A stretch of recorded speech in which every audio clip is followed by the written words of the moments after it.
to do is play with you. So, lepas dah solat tarawih tu, jomlah kita sambung dengar cerita creepy. Saya lupa nak intro ya. Hi, assalamualaikum semua orang. Kamar Nazim here. I hope you are in a good mood today because it's a good day to have a good day. So, hari ni Kamal bawa satu kisah seram yang menarik ya daripada salah seorang subscriber Kamal yang umurnya dari tahun 80-an. Bukan umur 80 tapi lahir pada tahun 80-an. So, memang banyak cerita lah pengalaman seram yang kita tak sabar sangat nak dengar, and korang mesti boleh dapat pengajaran juga daripada kisah ni. So Kamal akan baca sama-sama dengan korang and react sama-sama. Apa yang Kamal tahu, kisah ni tentang hijab yang telah ditutup. Okay, jadi jomlah kita baca doa dulu, mohon perlindungan dari Allah dari gangguan-gangguan syaitan. A'udzubillahi minasyaitonirrajim. Bismillahirrahmanirrahim. Rabbi a'udzubika min hamazati syayatin wa a'udzubika rabbi an yahdurun. Wahai Tuhanku, aku berlindung kepadamu daripada bisikan-bisikan syaitan, dan aku berlindung juga kepadamu wahai Tuhanku daripada kedatangan mereka kepadaku. Amin ya rabbal alamin.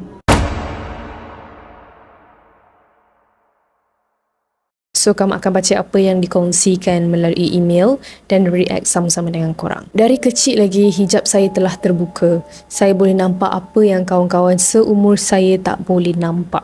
Saya anak kedua dari 4 adik-beradik dan nama saya Idan. Saya lahir pada tahun 80-an. Saya dari sebuah kampung lama yang sekarang dah tak ada dalam peta negeri Pulau Pinang korang kerana pembangunan. So, Kampung Jelutong adalah sebuah perkampungan lama, mungkin daripada Kampung Jelutong.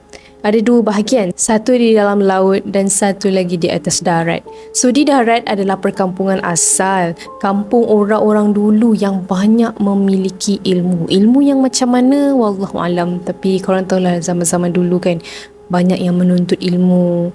Tapi ada juga yang menuntut ilmu yang salah, terpesong dan sebagainya. So, menurut pemilik kisah ni, ada macam-macam jenis dukun, bomoh, pawang dekat situ. So, arwah mak tok saya seperti mengetahui keasingan celik hijab yang saya miliki ketika itu.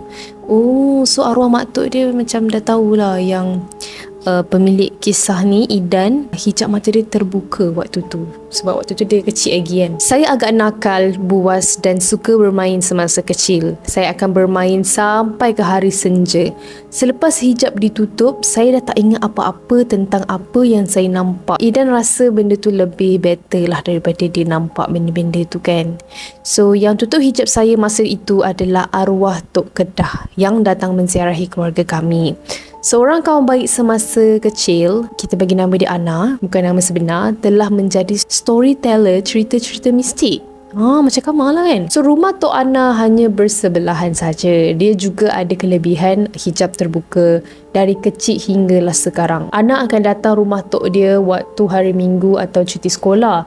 So, kami akan bermain bersama sampailah ke senja hari. Pada tahun 2022 ke 2023 tak pasti, ada beberapa part telah dimuat naik ya, dan mention nama Idan di dalam TikTok dia tentang kisah hantu penanggal. So, di utara kami panggil hantu Tenggelong. Bila mana saya dengar kisah yang disampaikan secara teliti, tiba-tiba fikiran saya telah nampak segala-gala kejadian masa tu. Dan beransur-ansur pula saya telah ingat segala pengalaman misteri saya sewaktu usia kanak-kanak. Dan sedari itu juga, saya baru teringat yang hijab saya telah ditutup oleh arwah Tok Kedah. So, inilah beberapa kisah yang Idan nak kongsi. Kamal masih tak dapat tangkap lagi Idan adalah seorang lelaki ataupun seorang perempuan. Kita mungkin akan dapat tahu sebentar lagi. So, Idan nak kongsikan lah beberapa kisah ni masa hijab mata dia terbuka tau. Pertama adalah tentang lembaga bertelekung putih. Okay, sebaik aku telekung merah. Korang pakai telekung apa tu? Korang tengah pakai telekung apa?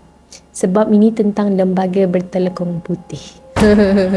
Okay, semasa saya bersekolah rendah lah, waktu tu darjah 2 hingga darjah 3 macam tu, tempat tidur saya dan abang saya adalah di serambi rumah. Saya tidur di hujung dekat pintu keluar di serambi. Dia tidur dekat atas toto dan juga kelambu.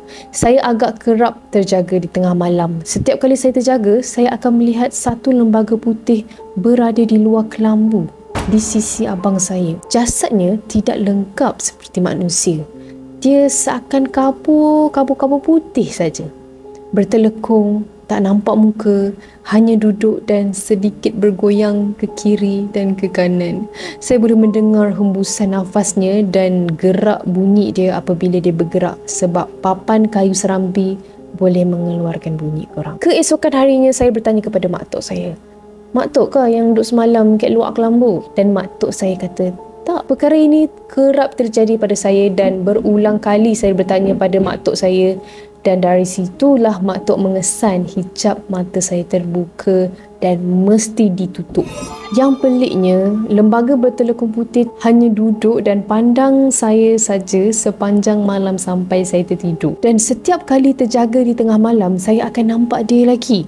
Sampai ke hari ini, saya masih tidak tahu apakah tujuan lembaga bertelekung putih tersebut yang hanya duduk melihat saya. Dan saya teringat filem Sembunyi lakonan Diana Daniel. Ada seorang nenek yang sentiasa melihat dan mengawasi Diana dari kecil hinggalah dewasa kan.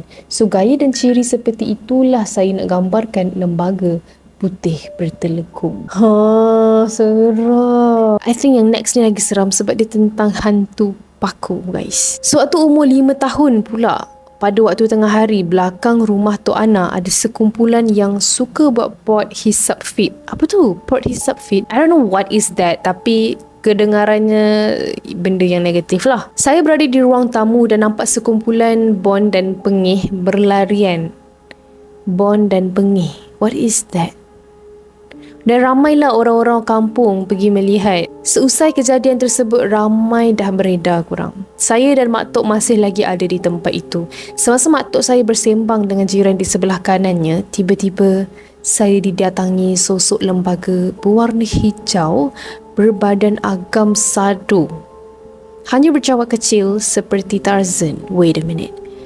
Warna hijau ni selalunya toyol lah. Tapi kan, toyol tak sado. Toyol sado budak-budak. Kenapa yang ni badan sado?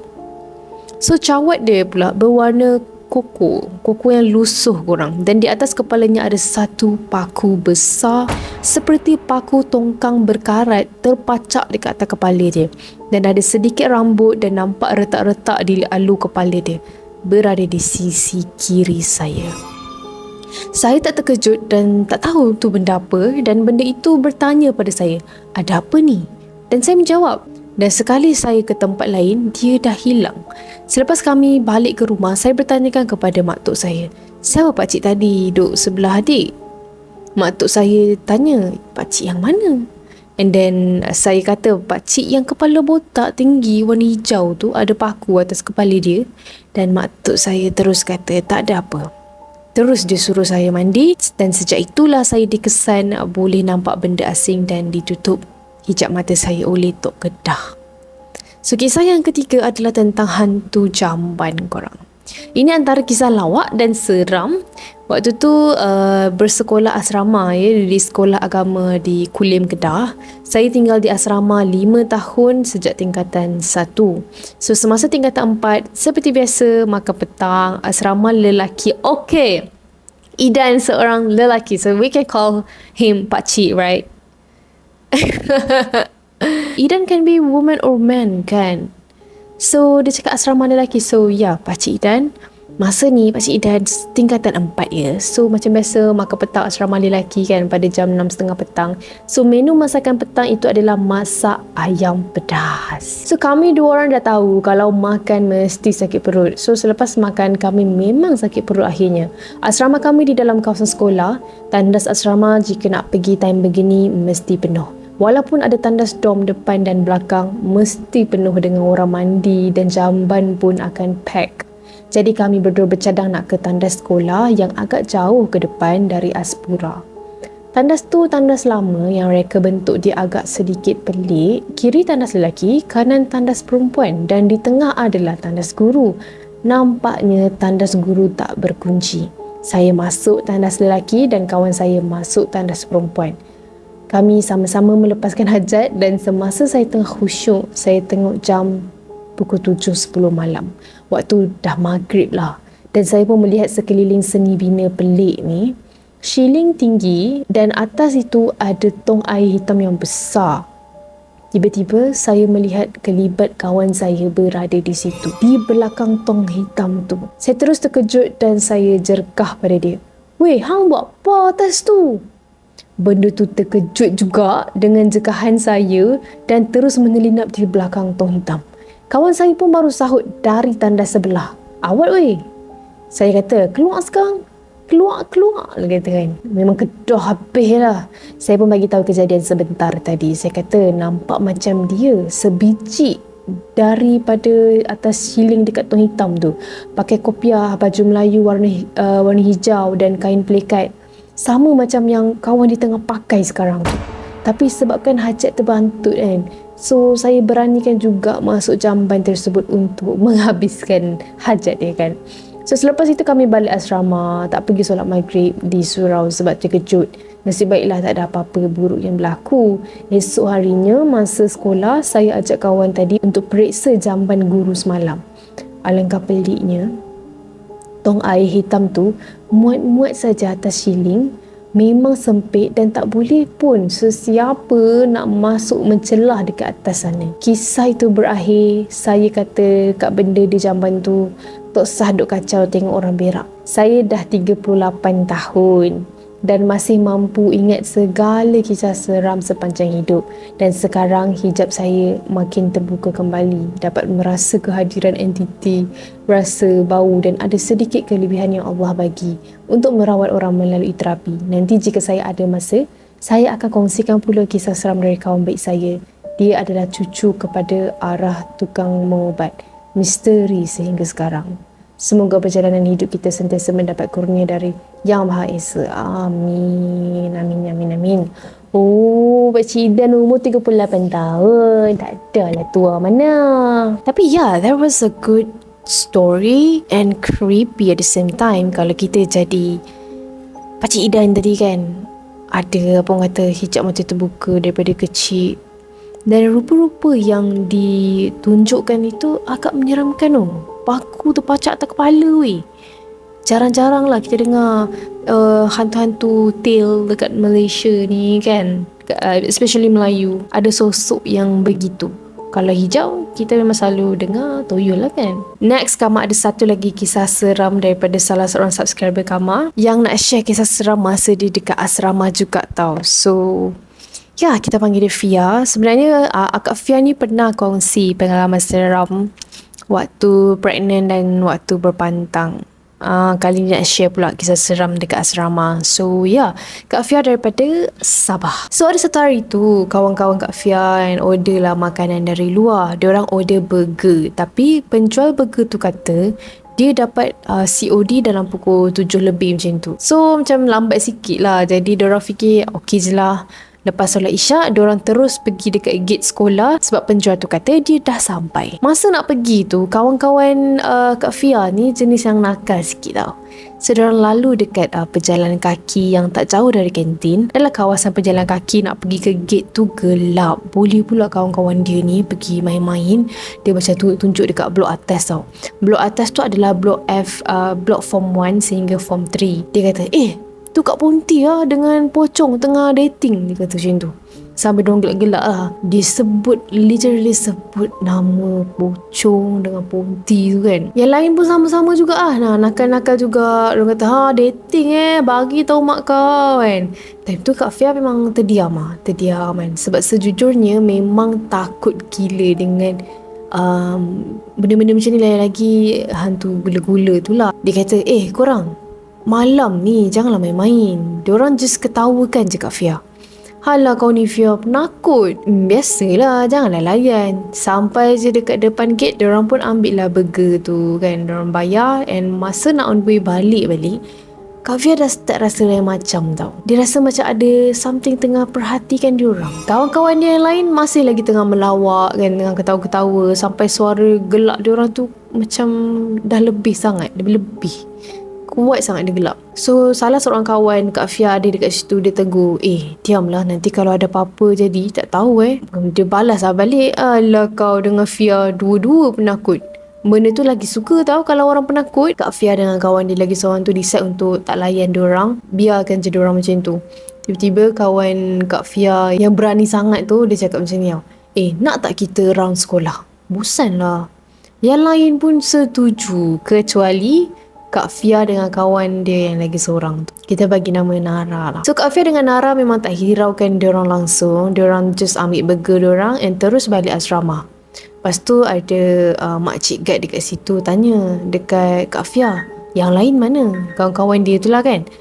Lepas tu kawan Kak Fia yang Nara tu terus cakap, diorang pergi kelas kejap, ambil buku dia tertinggal dekat kelas. Lepas tu terus Nara tarik Kak Fia naik atas bilik. Dalam pukul 9 macam tu, Kak Fia dengan Nara pun turunlah kejap pergi bilik prep. Sedih perasan yang kawan-kawan dia orang tadi tak ada lagi dalam bilik prep. Kak Fia adalah tanya-tanya rumit-rumit kawan dia ni kan, ada nampak tak, tapi diorang semua ingatkan yang Kak Fia memang dengan diorang tadi. So Nara cakap lah, tak apalah, biar je lah diorang tu nak sangat round sekolah. So Kak Fia tengok Nara ni memang marah sangat lah dengan diorang ni kan. Sampailah tiba-tiba kawan-kawan Kak Fia tadi naik. Diorang masuk bilik prep dan menjerit, Sarah hilang. Tadi masa nak balik asrama, Sarah tiba-tiba ketawa dan lari laju turun tangga tau. Diorang kejar tapi Sarah laju sangat, tak tahu dia pergi mana. So Nara terus menyampuk, berani sangat kan, satu asrama huru-hara risaukan Sarah. Kawan diorang pun teruslah laporkan kat warden pasal Sarah hilang. Warden suruh yang lain stay dekat asrama, yang form 5 dengan form 6 je keluar. So warden kata cari Sarah, kalau dah 15 minit tak jumpa, balik terus asrama. So malam tu setiap grup warden bagi satu handphone untuk diorang ni contact lah, mana tahu ada yang jumpa Sarah kan. Alhamdulillah tak sampai 15 minit grup kawan dia Azra ni dah jumpa Sarah. Diorang kata diorang jumpa dia dekat belakang blok form 6, which is belakang tu adalah makmal komputer lama korang. By the way, sebelah blok tingkatan 6 tu ada kebun kelapa sawit tau.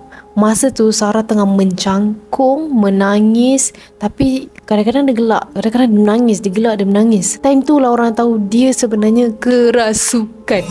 Bukannya tu diri dia sebenar korang. Dia tengah kerasukan.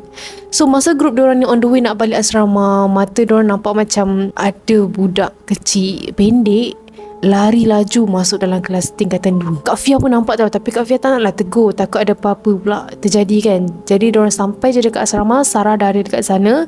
Muka Sarah waktu tu pucat gila, masih lagi dalam keadaan kerasukan. Kejap dia gelak, sekejap dia nangis. Nasiblah malam tu ada ustaz dekat Aspura kan, diganti warden lelaki jaga Aspura malam tu. Lepas je keadaan Sarah baik, tiba-tiba kawan dia lain pula tiba-tiba menjerit sambil ketawa. Ni aku dah datang ni. Tak lama lepas tu Angah pula terus berdiri. Tangan dia dekat perut tau, macam ni macam pocong tu. Lepas tu dia lompat-lompat sambil senyum, mata terbeliak macam tu. Yang ada dekat situ cuma budak-budak form 5 dengan form 6 je. Alhamdulillah selepas beberapa minit diorang dah okey. Esoknya Nara buka cerita. Dia kata semalam masa Sarah duk buat lawak pasal Ponti dengan gula-gula berdating tu, Nara dah nampak ada pocong membelakangkan diorang tengah berdiri dekat kantin sekolah. Masa balik tu still lagi ada dekat situ, tapi lebih dekat lagi dengan diorang. Tapi masa ni dah tak membelakangkan tau. Ingat tak masa diorang dah sampai, tiba-tiba makcik guard tanya tu kan. Lepas Nara jawab, dia terus tarik tangan Kak Fia kan. Masa tu lah dia nampak Cik Ponti ada dekat atas zinc Aspuri. Seram betul lah ke. Patutlah dia tak sedar hati. Memang betul lah benda tu mengikut diorang ni kan.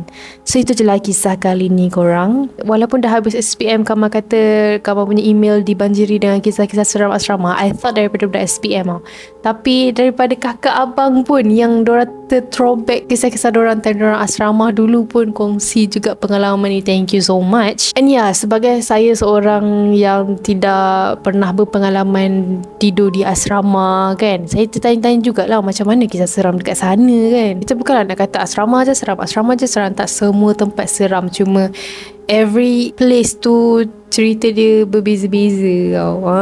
So itu sajalah video untuk hari ni. Thank you kepada Pakcik Idan dan juga Kak Fia sebab sudi berkongsi kisah seram dengan kita orang semua. And thank you dah tengok video ni sampai habis. For those who are new in my channel, don't forget to hit the subscribe button below and turn on the notification bell so that you will not miss any video that I post. See you in my next video. Salam Ramadan. Bye!